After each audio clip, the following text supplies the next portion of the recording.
નમસ્કાર મિત્રો, લોકશાહીની કલમે ન્યૂઝમાં આપનું સ્વાગત છે અને હું છું આપનો દોસ્ત અરુણ જેબર અને આજે વાત કરવાની છે આપણા માતૃભાષા દિવસની। નાનકડા બાળકના જન્મ સાથે મમ અને માના પવિત્ર ઉદ્ગાર સાથે માતૃભાષાની સફર શરૂ થાય છે।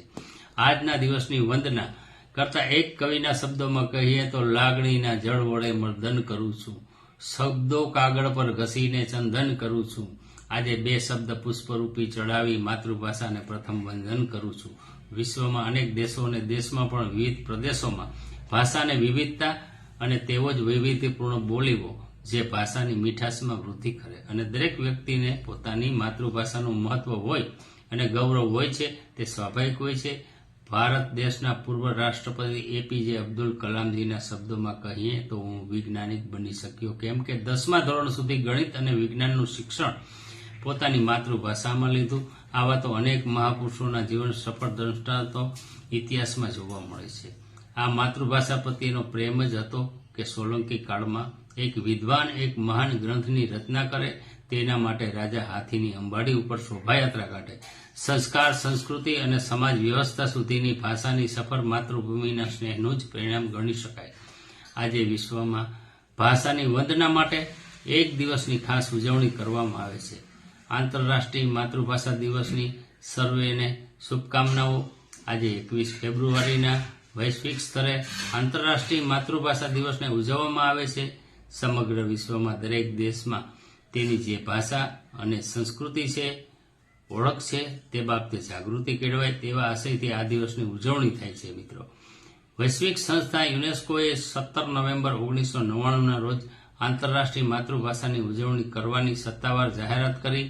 ત્યારથી વર્ષ 2000થી પ્રતિ વર્ષ 21 ફેબ્રુઆરીએ આ દિવસની વિશેષ રૂપથી ઉજવણી કરવામાં આવે છે।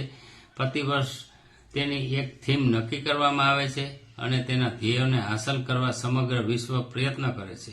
આ જ વર્ષ આંતરરાષ્ટ્રીય માતૃભાષા દિવસની 2024ની થીમ છે બહુભાષી શિક્ષણ, આંતરપેઢીઓ શિક્ષણનો આધારસ્તંભ છે। આજે આધુનિક ટેકનોલોજીના યુગમાં પણ હજુ કરોડો લોકો શિક્ષણ અને તેના કૌશલ્યોથી વંચિત છે, જે ખૂબ જ દુર્ભાગ્યપૂર્ણ વાત કહેવાય। બંગાળ એ હંમેશથી ક્રાંતિભૂમિ રહી છે। ખંડિત ભારતની ક્રાંતિભૂમિના લોકોએ પોતાની માતૃભાષા બાંગ્લાને ભાષા તરીકે માન્યતા આપવા માટે જે સંઘર્ષ કર્યો હતો તે 21 ફેબ્રુઆરી યુનેસ્કોએ તેને મહત્વ આપ્યું। પણ આપણે તો આપણી ગુજરાતી ભાષા જ વાલી લાગે। કવિ નર્મદના શબ્દોમાં કહીએ તો એ વિચારે ફૂલે ગજગજ મારી છાતી, હું ને મારી ભાષા બંને ગુજરાતી।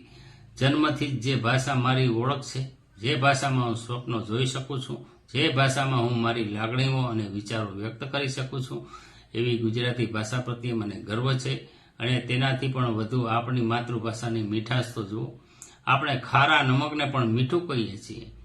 આ કોઈ ગુજરાતીનો અંતરનો અવાજ છે? મેં તો માત્ર આ લાગણીઓને શબ્દોમાં ઢાળવાનો પ્રયત્ન કર્યો છે। મિત્રો, કોઈએ માતૃભાષા માટે હાથી ઉપર શોભાયાત્રા કાઢી તો કોઈએ ભાષાના દરજ્જા માટે આંદોલન કર્યું, પણ એક ગુજરાતીએ તો સોગંદ ખાઈ લીધા, જ્યાં સુધી માતૃભાષાને ઉચ્ચ સ્થાન નહીં મળે ત્યાં સુધી હું પાઘડી નહીં બાંધું।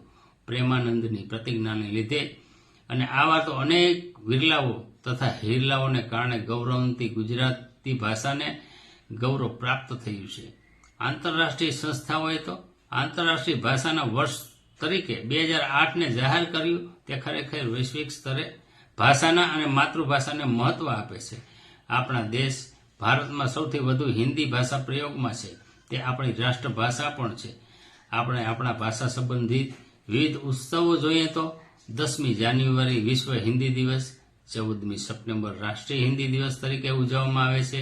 તેવી જ રીતે ભાષાકીય વૈવિધ્યપૂર્ણ પ્રદેશો ધરાવતા દેશ ભારતમાં અલગ અલગ રાજ્યો અને અલગ અલગ ભાષા, અને એક ખાસિયત એ છે કે આપણા દેશમાં ભાષાકીય ધોરણે પ્રદેશોની વહેંચણી કરવામાં આવેલ છે।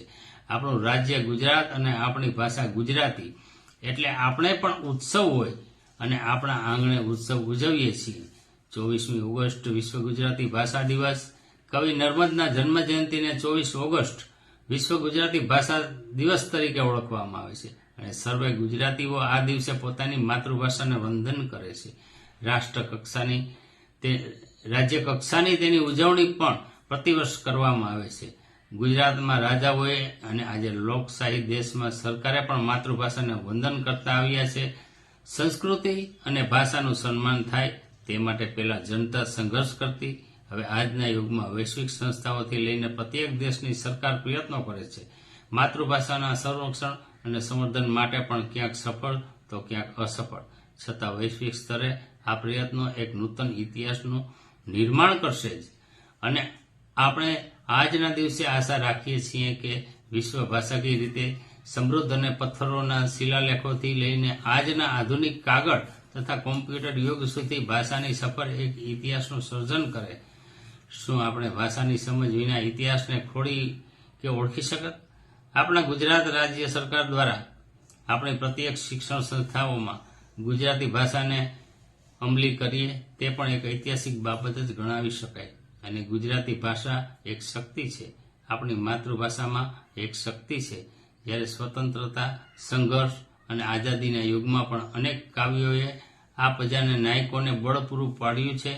અને આજના માતૃભાષા દિવસને વંદન કરી એટલું જ લખવું છે અને બોલવું છે કે શ્યામ તારી બંસી થઈને બજવું છે, પણ જગ મારે સૂર છોડવા કેવા ક્યારે, એ જોવાનું હવે તારે. સંસારના સર્વે લોકોને આંતરરાષ્ટ્રીય માતૃભાષા દિવસની મારા તરફથી ખૂબ ખૂબ